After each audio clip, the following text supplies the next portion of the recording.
Hello and welcome to the Glazier Nation Podcast. My guest this week is Ty Clem. Ty's the owner of Window Outfitters, a subcontract labor company, and the vice president of business development for Glazier Nation. Ty and I discussed hard work, how to get young people more interested in the trades, and we happened to talk about my kids' flag football teams. The Glazier Nation Podcast is brought to you by Glazier Nation. You can check out all their offerings at glazernation.com. I had a great time chatting with Ty. I'm really impressed by his work ethic, and it's very clear that he cares a lot about our industry and the people that work in it. Thanks for listening, and I hope y'all enjoy.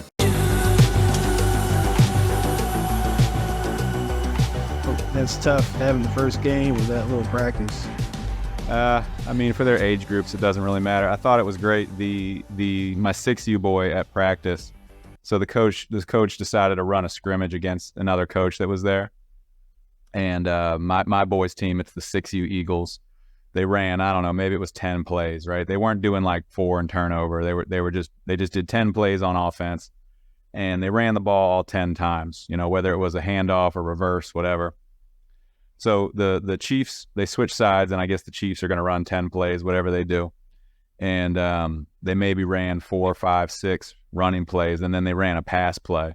And there was just utter confusion and chaos. Like none of the kids knew what was going on. I've been there. And one of my son's friends after the play, he's yelling. He's going, "Why are everybody running around without the ball?" So it was good. It's a fun time. How old are your boys? 5 and 13. 5 and 13, and they're both playing ball? Yeah. And you coach?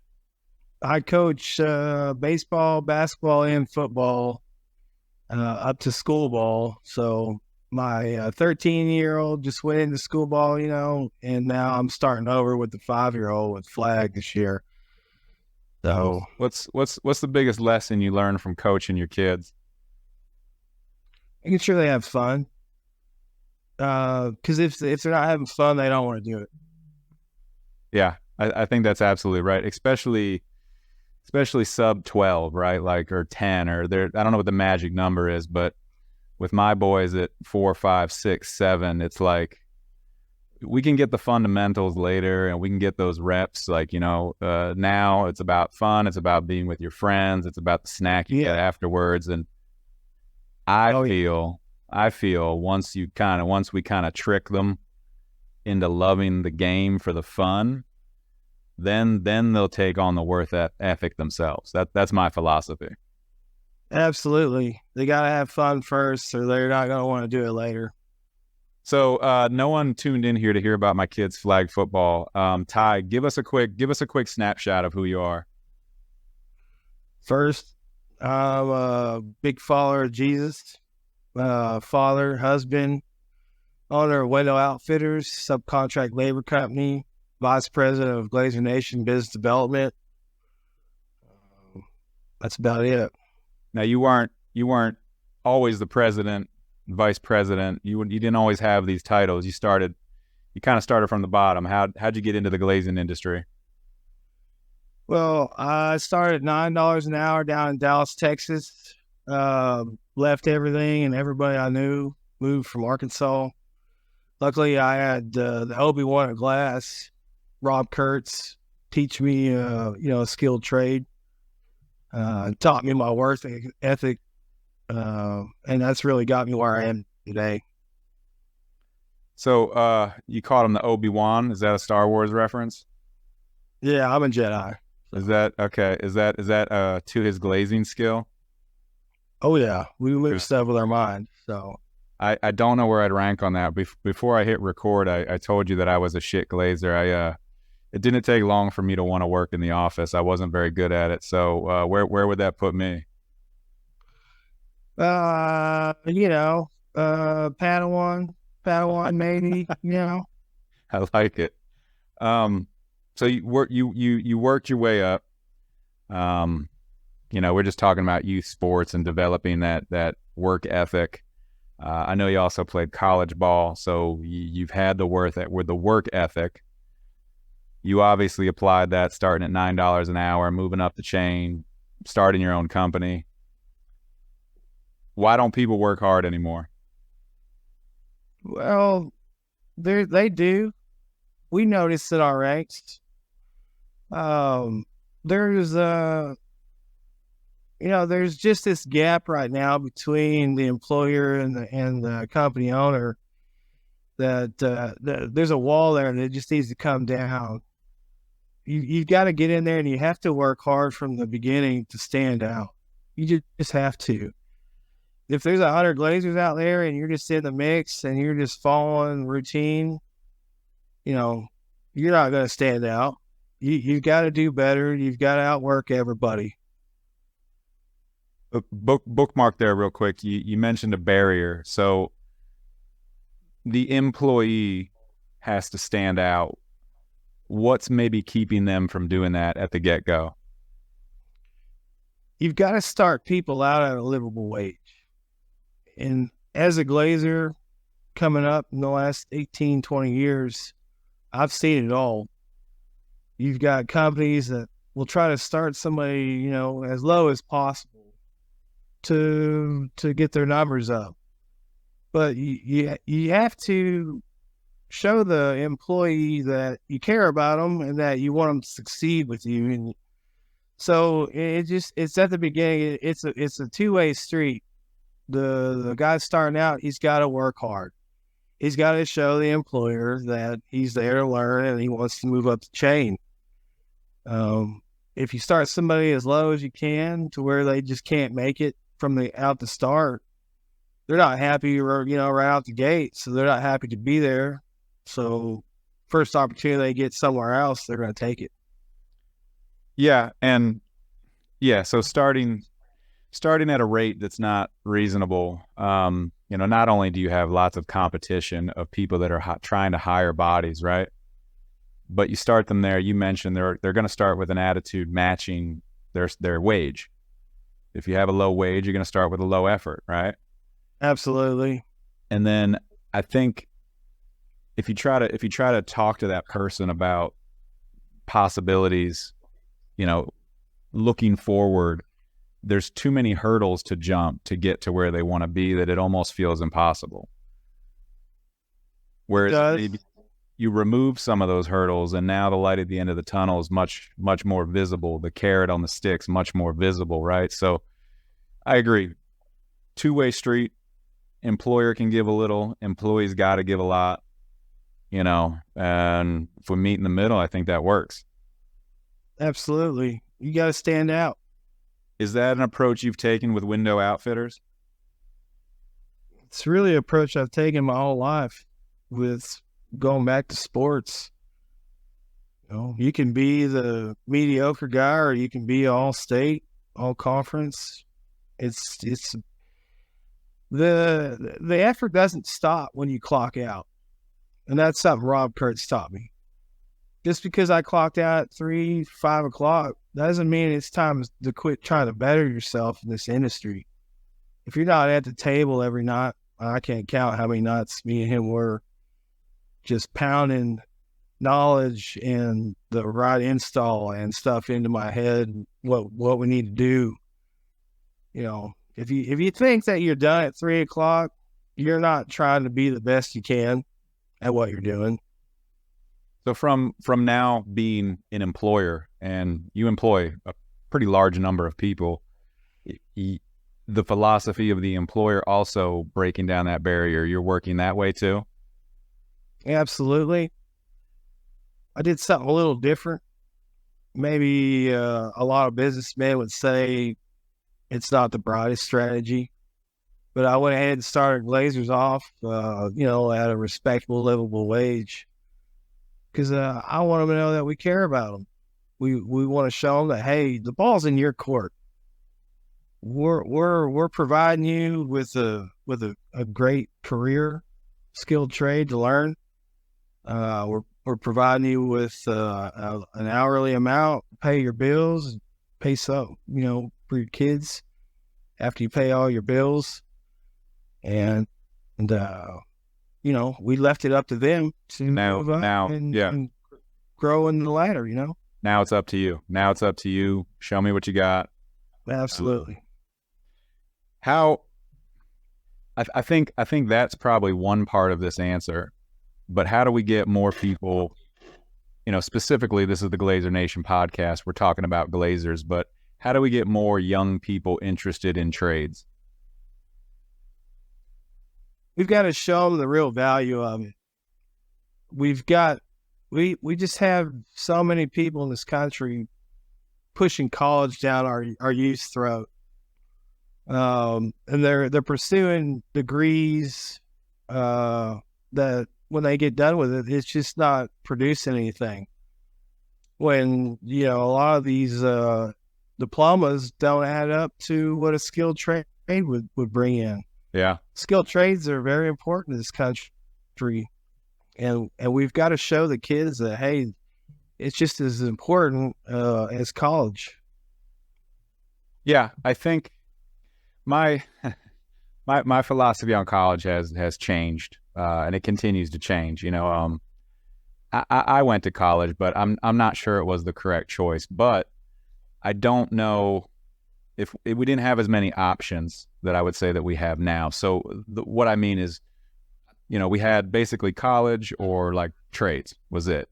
And now you have that, plus you have all these outlets that you can learn kind of whatever you want to learn.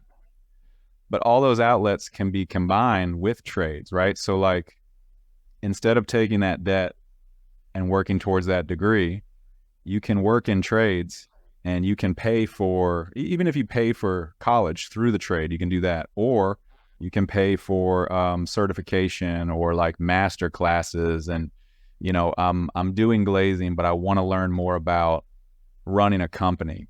You can pay for those type of classes through that trade. And, start at $9 an hour, the possibilities are pretty endless. You end up as a president of a company and a vice president of another company, employing lots of people. I don't quite know how that is portrayed because working trades is hard. It's hard work. It is. I've read things online that say, that 4 years you went to college, that's really just showing an employer that you're going to get your butt up every day and you're going to come to work. Whereas in a skilled trade, you can, while you're learning and you're in your apprenticeship, you can make money. You're not going into a huge college loan debt. Yeah. There's Vo-Tech schools for welding and all kinds of stuff. Yeah. That I'm a big fan of, and we need to push that stuff to our youth more. I have I don't know if this is entirely realistic, but I have a vision of this content that we're making, that it helps with that it helps not only get people interested in trades, but, the first step is telling people what a glazer is. There's, of all the products and all the trades that go into a construction building, we're probably the least well known, right? That's probably true. I've told a couple people, hey, I'm a glazer, and they thought I put icing on donuts. Yeah, I think those are the first 3 hits if you try to search what a glazer is on Google. But what's interesting though is like, okay, so you ask kind of a normal person, and they probably know electrician, carpenter, maybe they know like welder. I don't know. But they don't know glazer. But when you look at a building, what's the coolest part of the building? It's the glass. I've sat meetings, and I don't downplay anything anybody else does, any other trades, but I've sat meetings where I'm trying to hit that milestone of closing up the building, and we're dedicating, an hour into the meeting of some pipes going into the wall when the building isn't even closed up. And I'm like, hey man, no offense, but the owner is going to pull up. First thing he's going to see is that beautiful glass. Yeah.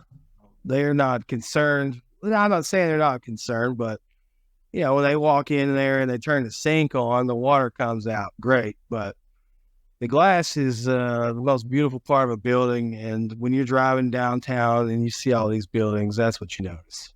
Yeah. The, not to knock both plumbers and linemen at the same time, but you only care about the plumbing when it's not working.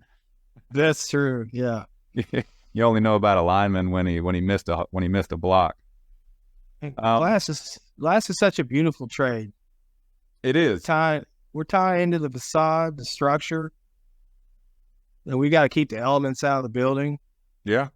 the performance of the building? We kind of deal with everybody's tolerance. There again, not knocking iron workers or anybody, but you get the steel up. I see it. Hey, it's within an inch, tack it. Well, then we got to get in there and get something within an 1/8 inch tolerance, 1/4 inch tolerance. It's not easy all the time. Yeah, no, it's a challenging job. We're obviously biased, but I think it's the best part of the building. Steel guys are out there pulling their hair out, saying there wouldn't be a building without us. But not to knock those trades. They're all important. They're all part of the process. We're biased here on Glazier Nation Podcast. Glass is the best. I will continue to knock the toilet partition guy, though. That guy can pound sand. Go ahead and expand those stalls a little bit, maybe make them a little higher where I'm not having to look in the other guy's eyes while I'm in there. That's cool. Some toilet partition guy is going to listen to this one day, and then next thing I know, I'm going to be walking into restrooms and there's not going to be any partitions. So I gotta watch what I'm doing. All right, one more thought of mine on getting young people into trades. Do you think tech helps with that? Spider cranes. We're going to have the Raise Robotics guy on this show. They've got the machine that can do anchors in curtain wall. Do you think that makes it less physically grueling / also more attractive? Absolutely. Yeah. The equipment, the right tool for the right job is always critical. Because I've been there where we're humping, 50 by 80s, across the parking lot. We're human, we get fatigued. We add some machinery in there, like we have. This industry's grown so much with our tech and stuff. That stuff's going to allow your men to keep the pace, a steady pace. And, you're not getting so many, people going to the doctor for their backs. Yeah, we might be putting chiropractors out of business, hopefully. I hope so. But yeah, I've carried those too over parking lots with snow in them. And yeah, it's not fun. And that's got to be a reason why it's hard to retain young people. So shout out to the tech companies. I hope they keep it coming, the evolution, making the job easier, safer, extending the longevity of the Glazier's career. Yeah. I had back surgery maybe 3-4 years ago, crushed disc, directly from just humping glass, 15, 16 years.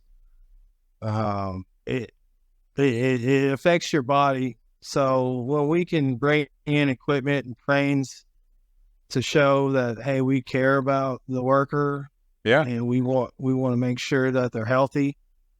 Don't cut corners there. You might have a little additional cost that you need to add into the estimation side of it, but it's very important and it helps get the project finished up in time. One of my customers down here said something real cool. He had bought I know there's different terms for each of these. I'm going to call it a spider crane. He'd bought one of those things, and I knew it was expensive. I asked him about it, and he said, the cost was expensive, and he goes, but my guys at the end of the day, sometimes I'll catch them smiling, and I'm like, that took me a little bit to digest, but his thought process was that previously to that, guys were beat up by the end of the day, and this kind of allowed them to get through the day a little easier.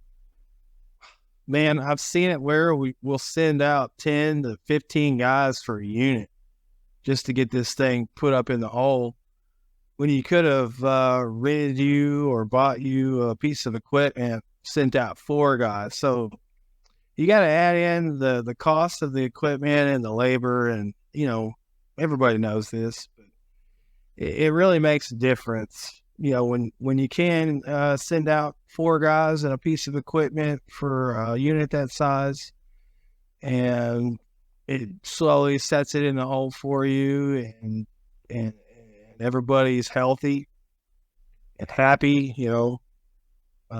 it just makes sense.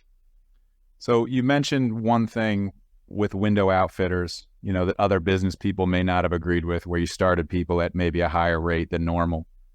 What else does window outfitters do differently?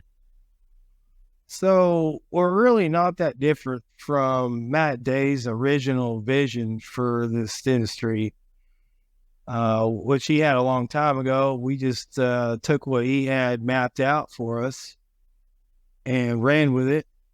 And we showed the Glazers that, hey, we care about them. We look through our ranks every week to see who's doing good and who's not. We offered equipment rentals. We offered testing. We made sure that our guys are all insured, which is a big deal. Probably the most important thing right now for us is insurance. We pay so much for it, but we make sure every man that steps on the project is insured, has a certificate of insurance, workers' comp, all that. Because there's really 100 other subs out there that are coming to glass companies and turning in pretty much a ghost policy. And I don't want to downplay or put anybody out here, but you just can't do that. We've got to make sure that we protect everybody. We don't care if you're 1099 or W-2 employee. You've got to be properly insured and safe for your family. So that's something we did different. It's a little something that got us noticed by Glazier Nation and Matt and David. They liked what we were doing. If you go out and if you have a 1099 sub hired like us, you go out and you ask for somebody's policy, 9 times out of 10, they're not going to be able to provide that. So that was something that we really pushed with Glazier Nation and window outfitters to make sure that glass companies are protected, because we provide a service for them. It's, it's not just hired men. You're keeping a lot of people off your payrolls, your office staff having to file them on your auto insurance, your 401k, your health insurance, your payroll taxes. We delete a lot of those issues for glass companies. And so it's a service that we provide, and it's something that we see that's much needed across the country. Yeah, I think, maybe not that I know too much about the construction industry 100 years ago, but I believe that the evolution has been continually compartmentalizing and subcontracting things, right? So there's the further it goes, the more people allowed to specialize into what they either like to do or what they're really good at. I think it just kind of is a natural evolution. I'd heard recently that 60% of the labor force, not just glass, the whole construction labor force is subcontract labor now. So I think it's just kind of the way we're going with that, with the tech. But kind of a common theme I'm picking up from you is, we're not just throwing bodies out there at low dollar rates. We're taking care of people. We're making sure they're safe, not just with the rate, not just with the insurance, but we're looking for other ways to do it too with machines. And it's important because people want to complain that they can't find help. So when we do find help, we got to take care of them. And good on you for doing that. I gotta give an applaud to Matt Day and David Sweeterman with the training that they've implemented in the tech part of this. I mean, I thought I knew what I was doing, but as soon as those guys approached me after a few months of meeting, they really opened my eyes to just how big this thing really is. It's not just, hey, we're calling somebody and we need guys. No, they've implemented a tech source for subcontract glazers with our panel and Glazier Nation, that we make sure that the guys are vetted. The companies get to see who they are. We get to make sure before they go on to projects that they're trained in that specific system. Before they step on site, which is a big issue these days. You go out to a project and you ask them, hey, what do you know about, this 1600, curtain wall. Have you looked at the install manual at all? No, as your project manager or your field superintendent, anybody provide you with any installation instructions? Because one of the worst things I ever hear is, hey, I've been doing it like this my whole life. I've been doing it this way for 20 years. Yeah. And I don't mean to hurt anybody's feelings, but it doesn't matter how you've been doing it the last 20 years. It's what is the manufacturer standards of installation on the system. Hey, let me hop in on that note, and I want to keep that going though, because you have a lot of experience as a consultant and doing water testing too. So what you're hitting on right there with the manufacturer's installation instructions, I mean, when you get down to consulting and water testing, that's the Bible right there. Absolutely. If you're on a project and you deviate from install standards, I don't care if it's just your set blocks, your back rod. Every large project now has a third-party consultant, usually hired by the owner, the architect, or the GC. And all they know is, okay, they're looking at this install manual. They're looking at your stuff. They're looking at the manual, looking at their stuff. Okay, well, it doesn't look like that. Yeah. Well, now you're tearing your stuff back out. Yeah, and side note too, the manufacturer's representative, as close as you think you are to them, as friendly as you are with them, they cannot deviate from that, and there's no gray area. There is, you mentioned setting blocks. Is it the correct setting block or is it not? That is a yes or no question. So yeah. I mean, to be honest, as a manufacturer's representative myself, if you want to be nice to your manufacturer's rep, you got to go by the instructions. Just do what it says. Don't be cutting them setting blocks.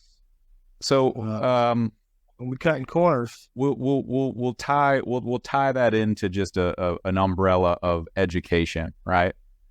And that's probably the number one thing you see when you're consulting in water testing is just a lack of education. And it, not necessarily, that individual or their career, but maybe just that specific system, right? Sure. So how do we get better? How do we get better at that, at educating? Education is key, and it's probably the hardest thing we have in this industry right now. Educating our sub labor force, or even just if you're hired on W-2, it's companies actually taking the time. And there's cost with it. It's hard for an owner sometimes to say, hey, I'm going to bring 20, 30, 40 guys into the shop and put up a projector or make a mock-up in the shop and show them the right way to install. Sometimes they just don't see the cost effectiveness of that, which is huge. If you bring in your group of guys, like a union, you do your apprenticeship. And that's how I was ran with Obi-Wan. It cuts the long-term cost of install down dramatically, and going back and doing things twice. Yeah. If you don't have time to do it right the first time, how are you going to have time to do it the second time? You've got to invest in training. You have to. Yeah. I get it. I get why a glass shop can't. They'll say they can't, right? I hate that word. I tell my kids not to use that word. They can.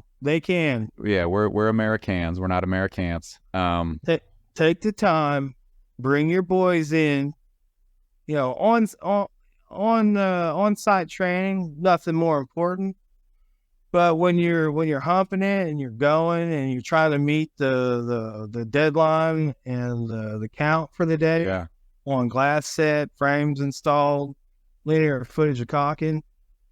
If you're not taking time off-site, or like I say, after you clock out at 3:30, if you think if that's when you're supposed to stop learning in a skilled trade, you're wrong. You better be. If you're not all in, I guess you need to ask somebody if they want fries with that. But, well, yeah. So I agree, and that's where I think people want to be, but I think I think the majority of people don't do that, and they do clock out at 3:30, and they do what they do. So that goes back to during work time. I'm with you. I mean, the more we've talked about it here, the more I'm thinking about it, that the employer's got to make time, because it's hard to show on a balance sheet, right? It's hard to show the cost of that training versus what it paid. What was the ROI, right?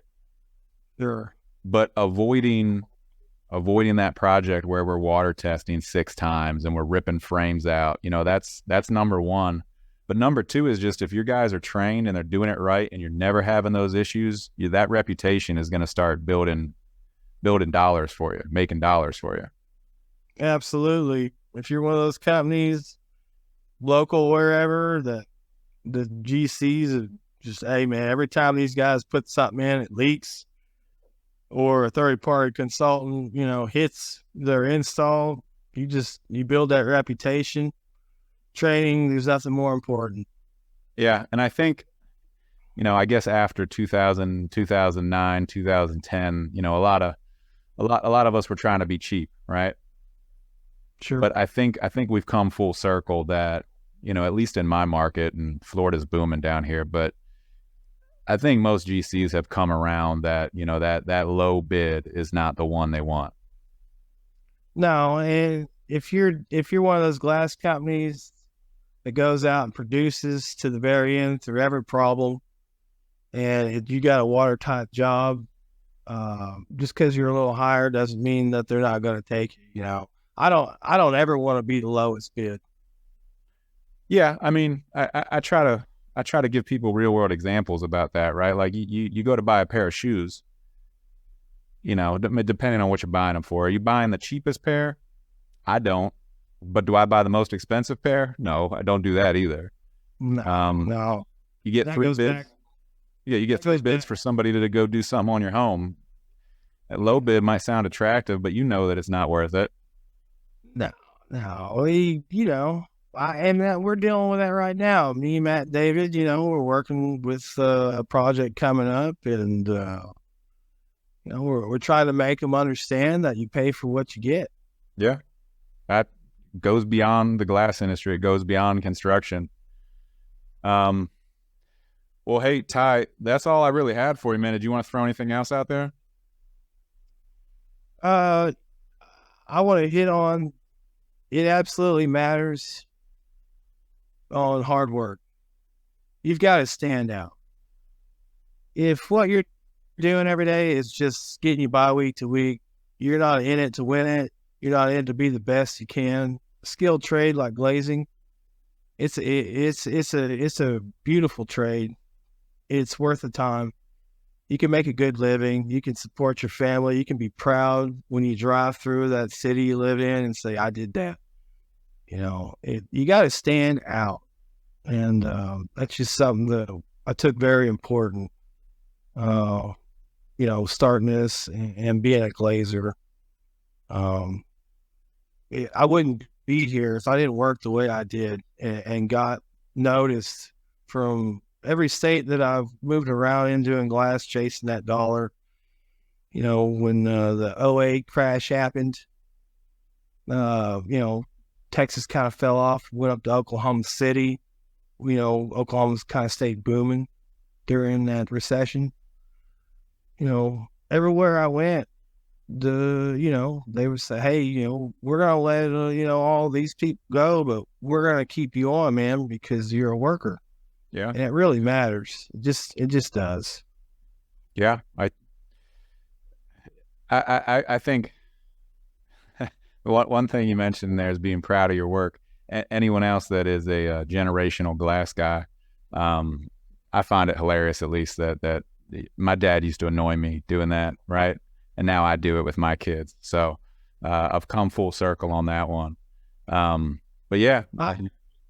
John, I just want to say, there's been this kind of a shun or, a black cloud over the skilled trade in this country. Hey, if you're not going to college, maybe people think that less, what you're doing. Yeah. But it's not. I've grown and I've seen all the people that have pursued college. It wasn't my MO. But learning a skilled trade is it's a good profitable income for your family. It provides something for you your whole life. Yeah. That will help produce for your family. Yeah, I feel like that's coming around quite a bit. Whether it's glazing or another trade or starting a business, I think young people are coming around a little bit on the college thing because I don't know. I think it's got to be much more attractive to be 22, 24 years old with, $100,000 in the bank instead of $100,000 in debt, whatever it is. You got to work for it, though. No. Work for it. It doesn't just happen without work. No matter what you do, you got to work. Structure isn't easy. When's the first 5U flag game? Oh, in September. Oh, okay. Y'all don't play summer? No. Yeah, we played that practice I mentioned off the top, dude. 95 degrees. It was Tuesday afternoon. Boy, the boys were hot. Yeah. I imagine Florida is a sweat box. Yeah. It's 101 right here right now. Okay. If I ain't in the pool, I'm in here. Yeah. I think I might have hurt my back throwing the kids in the pool earlier. We'll find out tomorrow. Ty, greatly appreciate your time, man. Thanks so much. Thanks, John. Keep doing what you're doing.